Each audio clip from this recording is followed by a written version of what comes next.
রমাদান মাসের মধ্যে একটা রাত আছে, যে রাতের নাম হচ্ছে লাইলাতুল কদর। আমি আশা করি আপনারা সবাই এই সূরাটা জানেন। বা'দা আউযু বিল্লাহি মিনাশ শাইতানির রাজিম, ইন্না আনজালনাহু ফি লাইলাতুল কদর।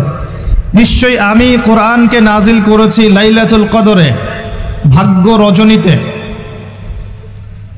ওয়া মা আদরাকা মা লাইলাতুল কদর, হে নবী মুহাম্মদ সাল্লাল্লাহু আলাইহি ওয়াসাল্লাম, আপনি কি জানেন লাইলাতুল কদর কি জিনিস? লাইলাতুল কদরি খায়রুম মিন আলফি শাহর। লাইলাতুল কদর হচ্ছে হাজার মাসের চাইতে উত্তম।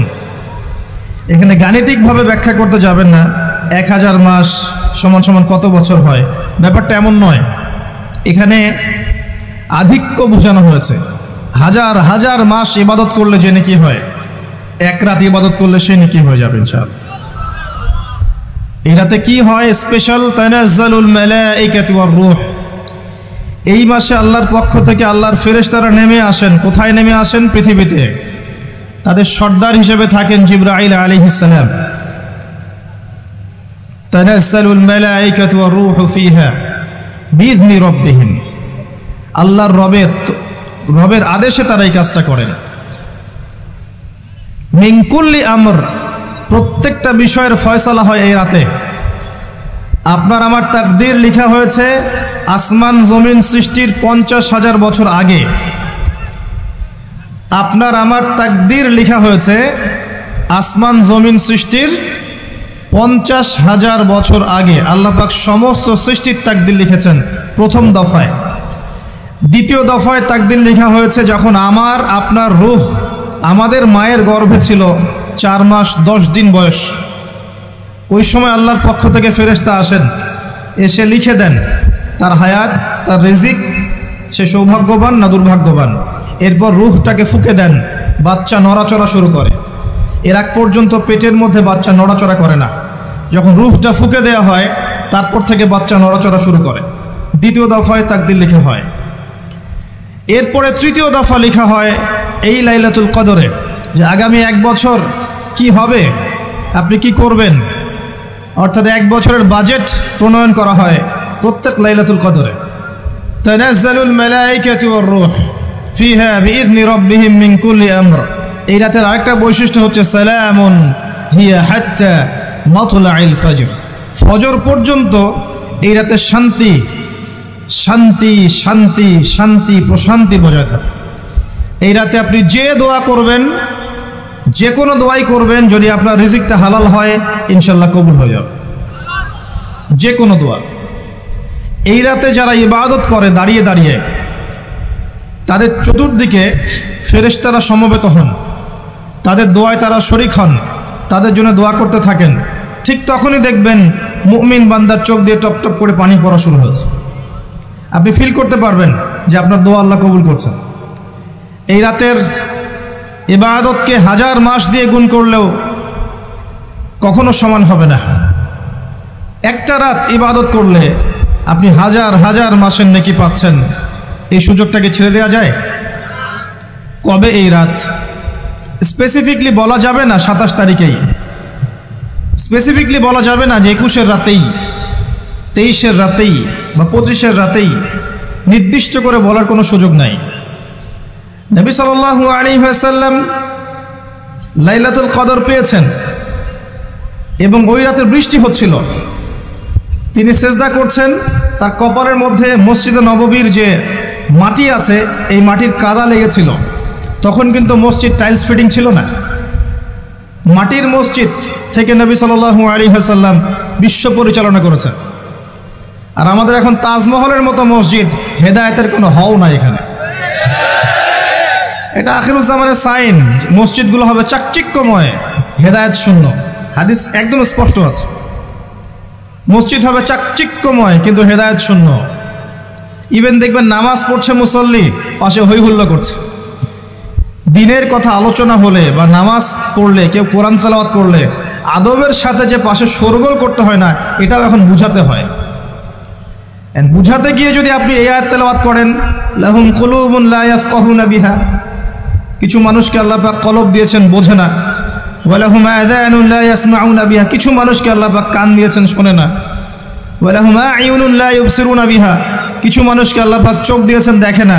উলাইকা কাল আনআম, এরা আনআমের মতো। বাল হুম আদাল, বরং তার চাইতেও নিকৃষ্ট। তখন কিছু মানুষের ইগোতে লেগে যায়। তা আচরণ কিন্তু এমনই। কোরআন যেখানে তেলাওয়াত করা হচ্ছে, নবীর হাদিসের কথা বলা হচ্ছে, সেখানে উঁচু স্বরে কথা বলা জায়েজ নেই। নামাজ পড়ছে একজন ব্যক্তি, সে আল্লাহর সাথে সরাসরি কথা বলছে, তার পাশে কথা বলা জায়েজ নেই। এমনকি নামাজরত ব্যক্তির পাশে কোরআন তেলাওয়াত করাও জায়েজ নেই। আমি কথা কি বুঝতে পারছেন? একজন ব্যক্তি নামাজে দাঁড়িয়েছে, আল্লাহর সাথে কথা বলছে, পাশে আপনি কোরআন তেলাওয়াত করতে পারবেন না জোরে জোরে। মনে মনে করতে হবে, করতে চাইলে মনে মনে করতে হবে। অনেক সময় মসজিদের ভিতরে দেখবেন নামাজ পড়া হচ্ছে, শোরগোল করছে। নবী সাল্লাল্লাহু আলাইহি ওয়াসাল্লাম বলেছিলেন, আখিরুজ জামানে, তিরমিজিতে আছে হাদিসটা, আখিরুজ জামানে ইসলামের নামটুকু থাকবে, ইসলামের প্রকৃত বিষয়গুলো থাকবে না। কোরআনের মাসহাফ থাকবে, যে মাসহাফ, কোরআনের মাসহাফটা থাকবে, এর শিক্ষাগুলো থাকবে না। মসজিদগুলো হবে চাকচিক্যময়, কিন্তু মসজিদ হবে হেদায়েত শূন্য। আর চতুর্থ লাইনটা আরো ভয়ঙ্কর। 4 নম্বর লাইনে গিয়ে নবীজি বলেছেন সাল্লাল্লাহু আলাইহি ওয়াসাল্লাম, আসমানের নিচে জমিনের উপরে আল্লাহর সবচেয়ে নিকৃষ্ট সৃষ্টি হবেন এক শ্রেণীর আলেম, যাদের থেকে ফিতনা ছড়াবে এবং তাদের দিকেই ফিতনা ফিরে আসবে। তিরমিজির মধ্যে হাদিসটা আছে, যে কোনো আলেমকে জিজ্ঞাসা করে এটা কোন শ্রেণীর আলেম, এটা বোঝার জন্য আপনার পিএইচডি করার দরকার নাই। যারা দিনকে দুনিয়ার বিনিময়ে বিক্রি করেছে তারাই সেই শ্রেণীর আলেম। যারা সত্য কথা বলতে ভয় পেয়েছে তারাই সেই শ্রেণীর আলেম। যারা সত্যকে মিথ্যার সাথে মিশ্রিত করেছে তারাই সেই শ্রেণীর আলেম। এবং যারা ইসলামের নামে উম্মাকে শতদা বিভক্ত করে দিয়েছে, এরাই সেই শ্রেণীর আলেম।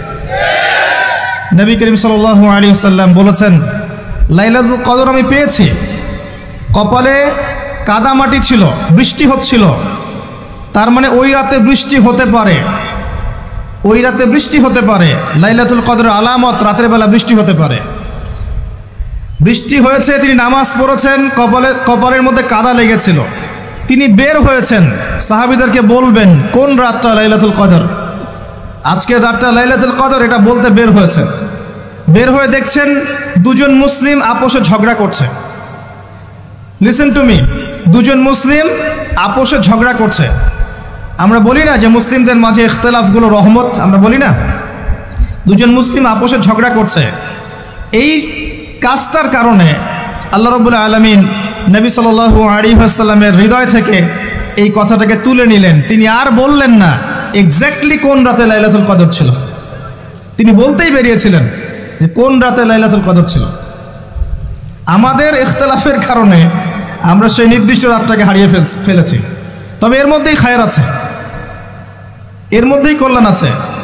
আরবিতে একটা প্রবাদ আছে, কুল্লু শার ইউজাদু ফিহিল খায়র, প্রত্যেকটা অকল্যাণের পিছনেই কোনো না কোনো কল্যাণ আছে। নির্দিষ্ট করে বলে দিলে আমরা বাকি রাতগুলো জাগতাম না। নবী সাল্লাল্লাহু আলাইহি ওয়াসাল্লাম এখন বললেন যে আমাকে ভুলিয়ে দেয়া হয়েছে কোন রাত, তোমাদের ঝগড়ার কারণে।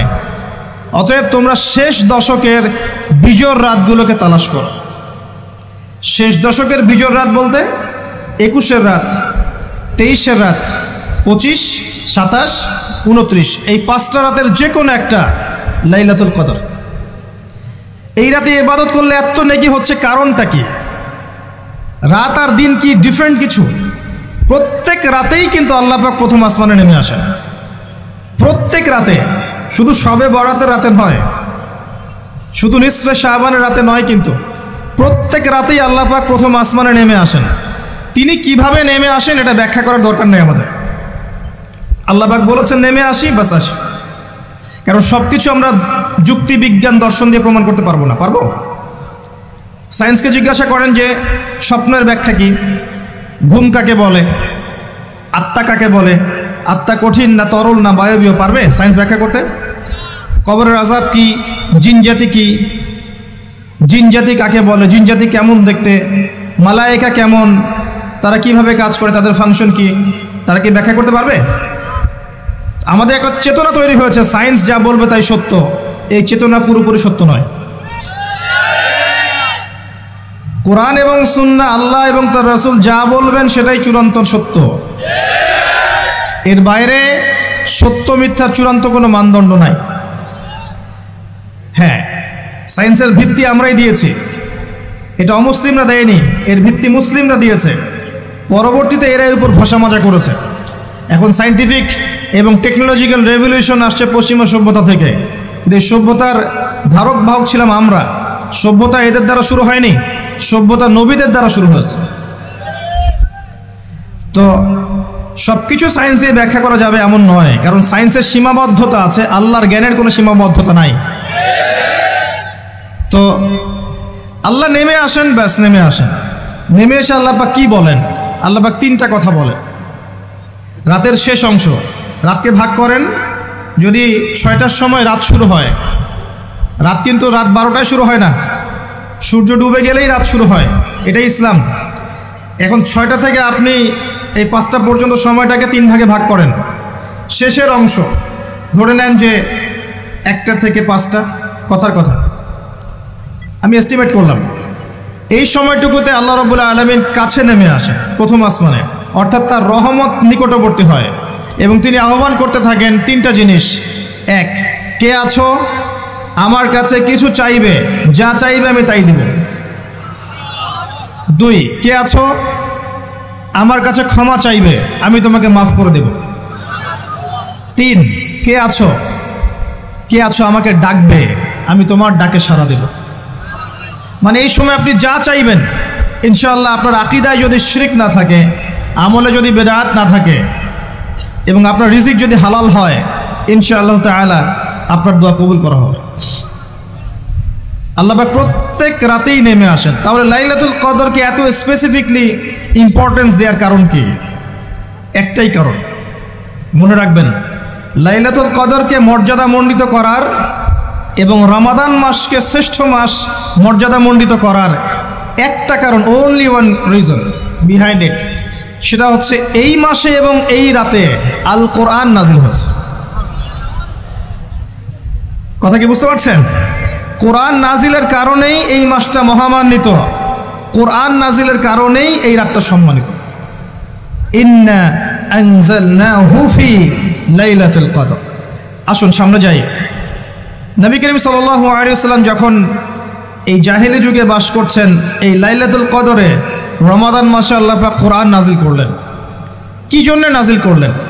কারণ এই সমাজটাকে পরিবর্তন করার জন্যে, সমাজের জাহিলিয়াতগুলোকে দূর করার জন্যে নবী করিম সাল্লাল্লাহু আলাইহি ওয়াসাল্লাম প্রচণ্ড ফিকির করতেন। কি করা যায়, কি করলে মানুষগুলো শিরক ছেড়ে দিবে, কি করলে সুদ বন্ধ হবে, কি করলে মাদক থেকে মানুষ দূরে থাকবে, কি করলে নারীর সম্মান বৃদ্ধি পাবে। তিনি ভাবতেন কিভাবে গোত্রীয় হানাহানি বন্ধ করা যায়, তিনি এগুলো ভাবতে থাকতেন।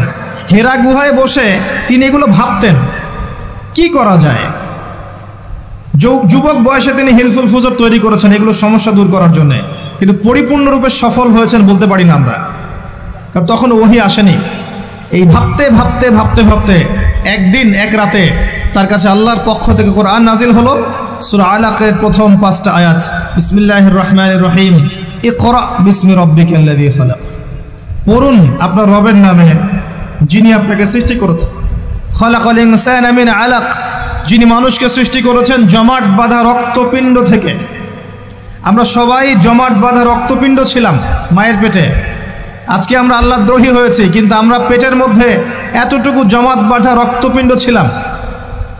সূরা ইয়াসিনের মধ্যে আল্লাহ পাক এই কথাটা বলেছেন, তোমাদেরকে তো নুতফা থেকে সৃষ্টি করেছি, ফাইদা হুয়া খসিমুম মুবিন, যখন সে বড় হয়েছে সুস্পষ্টভাবে আল্লাহর বিরুদ্ধাচরণ করছে। ঈদের যে শপিংটার কথা বলছি, এটা এই কারণে বলছি, লাস্টের দশকে আমরা ঈদের শপিংয়ে বেশি ব্যস্ত থাকি, এতে করে লাইলাতুল কদরটা আমরা হারিয়ে ফেলি। লাস্টের দশক আমরা হয় ইতেকাফ করব, না হলে বাসায় নামাজ পড়বো, পরিবারবর্গকে নিয়ে রাত জাগবো। পারা যাবে ইনশাআল্লাহ? তারাবির নামাজ তো পড়বোই ইনশাআল্লাহ জামাতে। এবং আপনি 20 পড়েন আর 8 পড়েন, আপনি নামাজের কোয়ালিটিটাকে ভালো করার চেষ্টা করেন, নামাজের কোয়ালিটিটাকে বেস্ট করেন, ধীরে ধীরে তেলাওয়াত করেন, ধীরে ধীরে রুকু সেজদা করেন, নামাজটাকে এনজয় করেন, সময় নিয়ে, টাইম নিয়ে, 2 ঘন্টা সময় লাগুক, 3 ঘন্টা সময় লাগুক, এনজয় করে নামাজ পড়েন। আল্লাহ পাক তৌফিক দান করুন। এরপর শেষ রাতে আবার ওঠেন, পরিবারবর্গকে নিয়ে নামাজে দাঁড়ান।